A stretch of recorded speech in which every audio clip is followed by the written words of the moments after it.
Жаңа оқу жылынан бастап республикадағы барлық Назарбаев зияткерлік мектептердің кітапханалар мен тәрбиесі саласында оң өзгерістер күтілуде. Осы орайда Назарбаев зияткерлік мектептерін дамыту департаментінің ұйымдастыруымен Астанадағы зияткерлік мектепте кітапхана ісі саласындағы халықаралық сарапшы Ли Докчу, Хан Дихи және Хван Ван Йонның қатысуымен кітапхана қызметкерлері және педагог ұйымдастырушы кураторларға арналған болашақ кітапхана және оқудағы білім беру қызметі атты 3 күндік біліктілікті арттыру курсы өтті. Айта кету керек, осымен елімізге 5-ші рет ат басын тіреп отырған оңтүстік кореялық маман Назарбаев зияткерлік мектебі тәжірибесіне қатты қызығатынын жасырмады. 2014년도에 처음 왔을 때는 Назарбаев зияткерлік мектептерінің педагогтары мен біздің мұғалімдердің айырмашылығы өте көп. Мысалы, бізде осы сынды семинарларда педагогтар тек өздеріне қажет деп санайтын дүниелерді оқуға тырысады. Ал Назарбаев зияткерлік мектебінің педагогтары қандай тәжірибе болмасын, бәрін кең түрде түсінуге тырысады. 피사라는 그 성적을 올리기 위해서 Назарбаев зияткерлік мектептерін дамыту департаменті директорының орынбасары Аида Төленді қызының айтуынша, зияткерлік мектепке әлемде озық тәжірибелі елдер қатарындағы ақш, Сингапур, оңтүстік Корея сынды елдердің оң тәжірибелері біздің білім саласына енгізіліп жатыр. Себебі олардың әдістері қарапайым түрде болса да, ойға қонымды әрі көп шығынды талап етпейді. Оңтүстік кореялық мамандардың қатысуымен өткізіліп жатқан 3 күнге созылған курстың қатысушыларға берері мол екені сөзсіз. Осы жылғы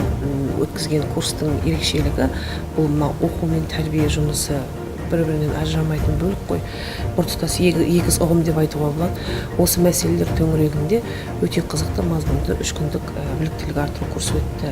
Қазіргі таңда педагог кітапханашылардың жұмысы заман ағымына қарай ауысқан. Ол 3 тілде еркін ойын жеткізе алатын әмбебап маман. Олардың имиджін осындай дәрежеге жеткізу жолында атқарылған жұмыс аста төк екені рас. Ал енді бүгінгі замандағы заманауи кітапханашының имиджі қандай болу керек деген кезде, біз ең алдыменен бүгінгі заманның кітапханашысы бұл жан-жақты, яғни жаңағыдай әмбебап болу керек деп айтуға болады. Жалпы біліктіліктерін шыңдауға келген педагогтар мүмкіндік берген Назарбаев зияткерлік мектебі дербес білім беру ұйымына алғыстарын айтты. Бұл олар үшін үлкен мүмкіндік пен тәжірибе екені рас. Алдағы уақытта өз білген түйгендерін оқушыларға тиімді әрі түсінікті түрде көрсетеміз дейді.